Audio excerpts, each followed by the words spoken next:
All right, let's now take a look at Azure's networking architecture.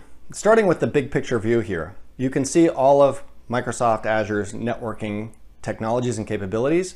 On the far left, you see the physical infrastructure, which is our data center hardware. You see the services that run inside of our data centers, virtual networks, load balancing, all of those other services. Then in the middle, you can see our WAN and intra-region networks, the intra-region networks that connect our availability zones and data centers together, connect out to the public WAN, the dark fiber backbone that I talked about earlier. And then on the far right, you can see CDN services, edge and express route, connectivity to enterprise networks, as well as last mile, which include our monitoring services that let you see how networking is performing inside and outside. When we take a look inside of a region, this is where you see a unique aspect of Azure's regional architecture or network architecture, which is to leverage what are called regional network gateways. Rather than create a full mesh connecting all of the data centers, which in some of the largest regions we expect can get up into the dozen or so range, we actually connect them all in a hub and spoke model with regional network gateways.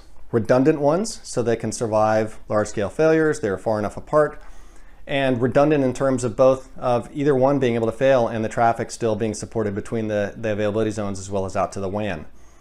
And these are scalable designs, t-shirt size up to 528 megawatts of supported region scale. The latency is, again, less than 2 milliseconds. In fact, our target's 1 millisecond, as you can see here. Now, connecting our networks, our WANs together, and our regional networks together, we're using something called dense wavelength division multiplexing, or DWDM. And this is a place where Microsoft has really pioneered the use of this technology for long distances. Now, if you take a look at the way that things were done before, different strands of network cable had to carry traffic. And so that meant lots of different strands, lots of fibers to maintain and repair. We experience many network cuts every day across the planet, from backhoes to trucks knocking down poles, 30 cuts a day. And so that's a ton of overhead and infrastructure and cost of all those fiber cables.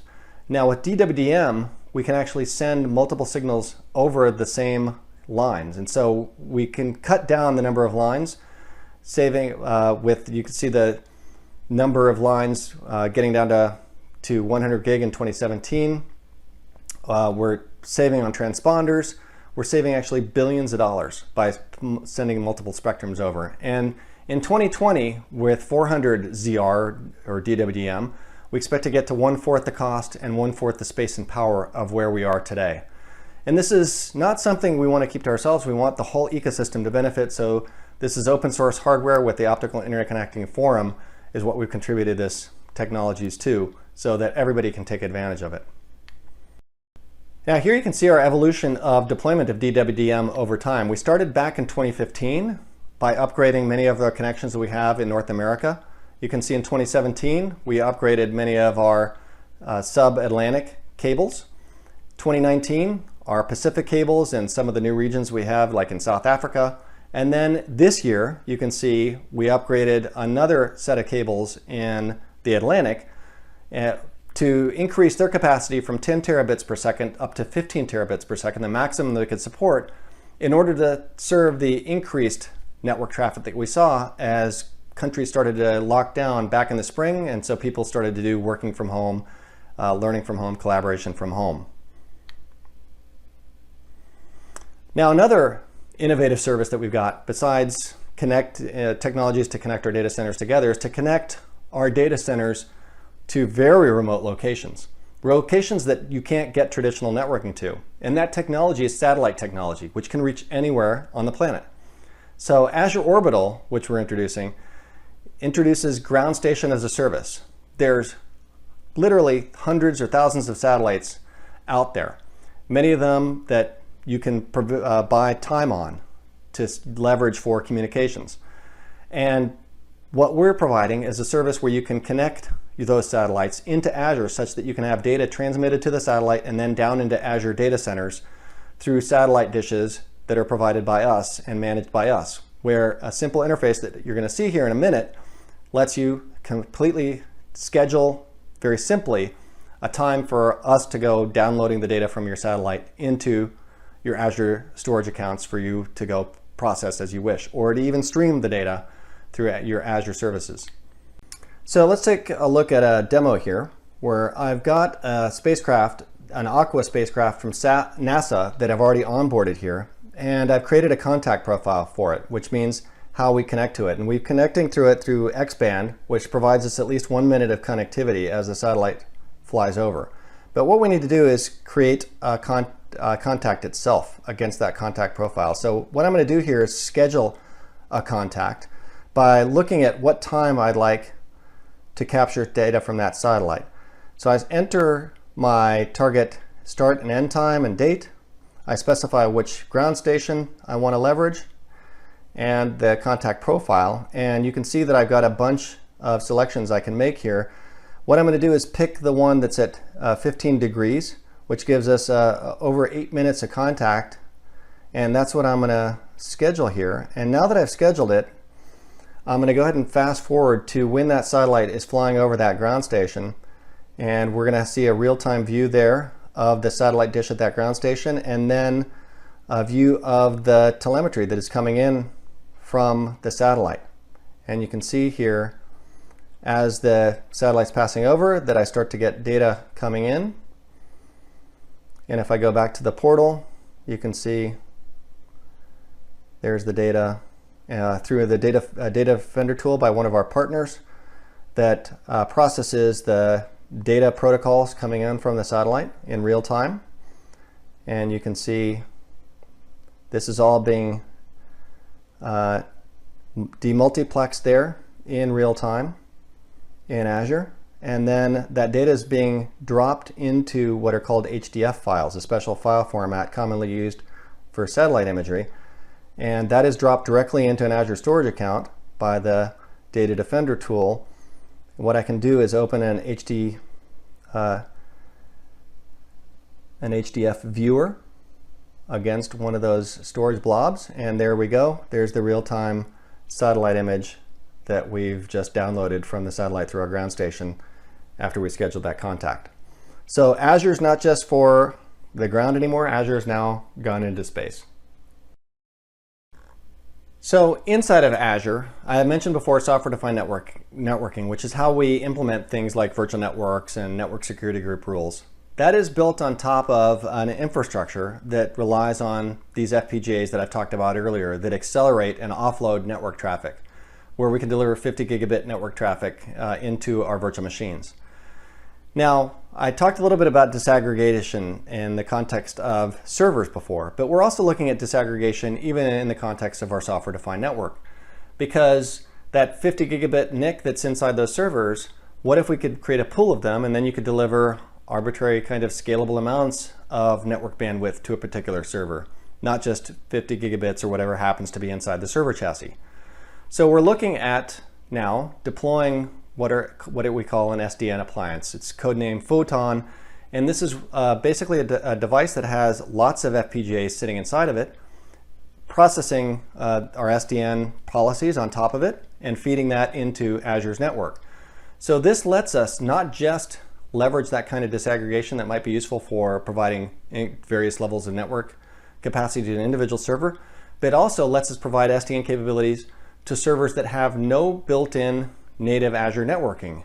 So for example, NetApp Appliance is one example. So we can provide to Cray machines or to ExpressRoute on the edge of ExpressRoute. And so this opens up a new realm of possibilities for us to deliver software-defined networking to infrastructure that is not equipped with our offload SDN device because we've now disaggregated it from the servers. We're also looking at improving not just the infrastructure for networking, but also management for networking. And one of the things we've heard loud and clear as more enterprises have come on board with complex network topologies and wanting to stay secure with those network topologies is the management of virtual networks has become cumbersome, especially when you've got lots of virtual networks and you want those virtual networks and the servers on them, the virtual machines on them, to communicate with one another. You've got to create manually network peering connections between those different virtual networks, which can just get out of control very quickly as you start to build up just from a handful of virtual networks. So we're introducing something called Centralized Network Management. Centralized Network Management lets you very simply create rules to group virtual networks together and to apply connectivity policies to them automatically. And what this means is now that you can offload all of that hard work and let Azure's control plane take care of it for you. On top of that, it supports safety by having regional updates to the network policies and the connectivity, so that you can say, update the topology in this region, then this region, and if you've got a workload that spans regions for disaster recovery, you know that you're not going to take down the full workload when you make changes to your network topology, something that can have disastrous consequences. So the way that we're doing this now is highlighted in this demo right here. So here you can see that I'm SSH'd into 3 different virtual machines. These different virtual machines are on virtual networks with IP addresses that you can see in the bottom right of the display. So up at the top right, I've got the hub, and the hub is on IP address 10.3.1.4. It's virtual network 3, it's called. You can see on the bottom left, it's client A, which is in 10.1.1.4 with virtual network 1. And then in the upper right, you can see that's client B, which has IP address 10.2.1.4, and it's virtual network 2. Now what I want to do is actually connect them in a hub and spoke model where client A and client B should be able to talk to the hub directly. But you can see as I'm pinging the hub that they can't talk to it right now. That's because I haven't created peering connections between these virtual networks. They also cannot talk to each other, by the way. You can see that. I just tried to contact client B from client A and was unable to. So let's go into the Centralized Network Management interface, and you can see I can view my network groups, view configurations, and view my deployments. But what I want to do is to define a network group here, connecting these 3 together in a hub and spoke model. So I'm going to say add a network group. I'm going to call it client A, and I'm going to dynamically add virtual networks to this client group. Now the virtual network A happens to have an Azure Resource Manager tag on it, client A. So I'm going to have it evaluate against any virtual network that has client A attached to it will automatically be joined to this group. In this case, there's just one. Let's create another one for client B. And again, I'm going to do the same thing. I'm going to make it conditional. So this simplifies things even further because I don't need to hard code the virtual network names or IP addresses or anything, just be able to specify tags and let the system automatically manage on my behalf. So here's client B. You can see client B is that virtual network 2. So that's being added. And then now I need to create the hub to connect these two. So I'm going to create a connectivity configuration. I'm going to call it hub and spoke. I'm going to pick, instead of mesh, I'm creating a hub and spoke model here. I'm going to select the hub, which is that virtual network 3 that we looked at before. And then I'm going to add the network groups to it, client A and client B. And now I'm going to enable peering within the network groups and define that configuration. So now that I've defined that configuration, I'm going to go ahead and deploy it. And you can see here where I can pick the configuration type, which is a connectivity type, and I can pick the hub and spoke and which regions. So I'm going to select them all. So this applies to all the regions that the virtual networks are in, and deploy that. Now, once this is deployed, you can see that now I've got the hub and spoke configuration that I was looking for. If we go back and do those pings again, here you can see pinging the hub from virtual network A, virtual network 1, client A, succeeds. And I can also ping the hub from client B in virtual network 2. All made very simple through Azure Network Control Manager.